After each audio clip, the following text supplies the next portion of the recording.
नमस्कार। अच्छा खासा बैठे बैठे गुम हो जाता हूँ। अब मैं अक्सर मैं नहीं रहता, तुम हो जाता हूँ। ध्यान में खोना है खुद को और पाना है शाश्वत को। ध्यान क्या है?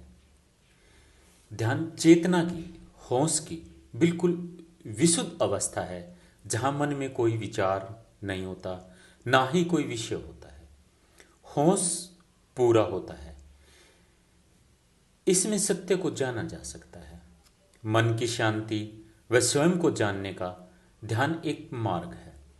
ध्यान ये नहीं कि तुम सुबह शाम कुछ देर आंखें बंद करके बैठ गए और फिर वापस बेहोशी की हालत में आकर अपने कामों में लग गई। यह नित्यांत मूर्खतापूर्ण है।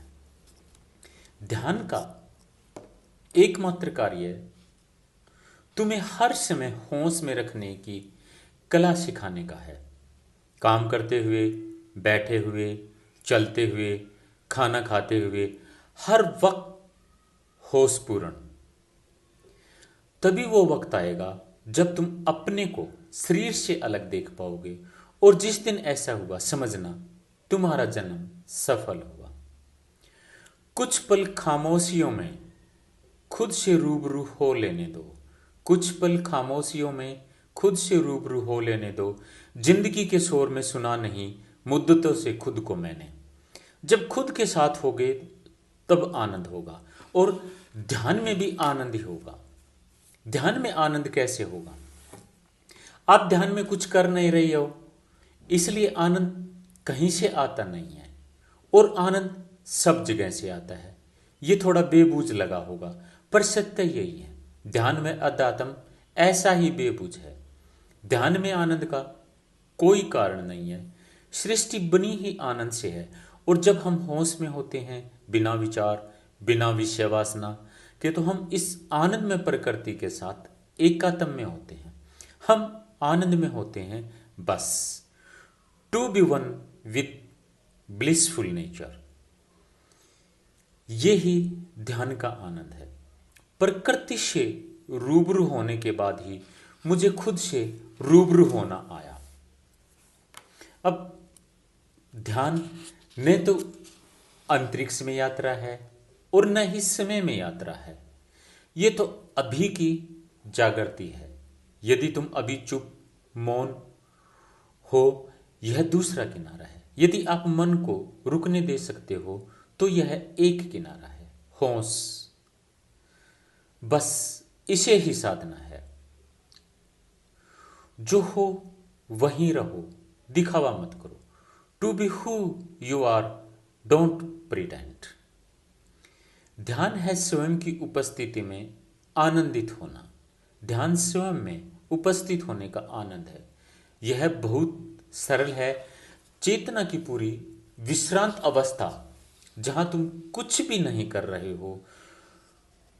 जिस क्षण तुम्हारे भीतर कोई भाव, कोई विचार, कोई विषय आदि प्रवेश करता है, उसी समय तुम तनाव में आ जाते हो। चिंता भी भीतर प्रवेश कर जाती है। अब क्या करें, कैसे सफल हों, असफलता से कैसे बचें?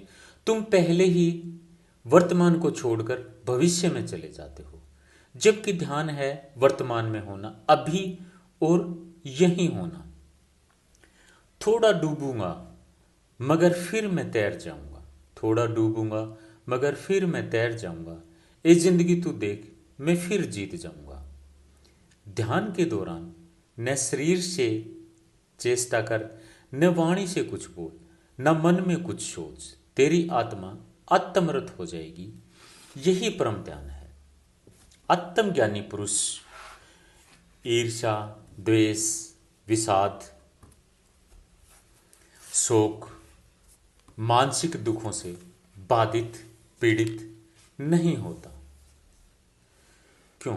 महावीर ने भी इस बारे में कहा है, ध्यान में लीन मनुष्य सब दोषों का परित्याग करता है। इसलिए ध्यान समस्त अतिचारों का, दोषों का प्रतिक्रमण है। अशकों से जो पाया है वो गीतों में दिया है। अशकों से जो पाया है वो गीतों में दिया है। इस पर भी सुना है कि जमाने को गिला है। जो तार से निकली वो धुन सब ने सुनी है, पर जो साज पर गुजरी वो किसको पता है। महावीर, बुद्ध, नानक, कबीर, मीरा आदि के गीतों को, इनकी विधियों को हम पकड़ने लगते हैं। उसका गीत सुनते हैं, हम मस्त हो जाते हैं, हमारी थोड़ी देर के लिए उदासी दूर हो जाती है। पर वो स्वयं किस पीड़ा से गुजरकर उन गीतों तक आए हैं और उन्होंने वो गीत कैसे गाए हैं, इसकी हमें कोई भी खबर नहीं है। आगे हम ध्यान की विधियों की बात करेंगे, किसके लिए कौन सी विधि, और ध्यान के शुरू में विधि क्यों आवश्यक है, क्यों ध्यान के लिए विधि जरूरत है। पर आज इतना ही। ओम नमः शिवाय।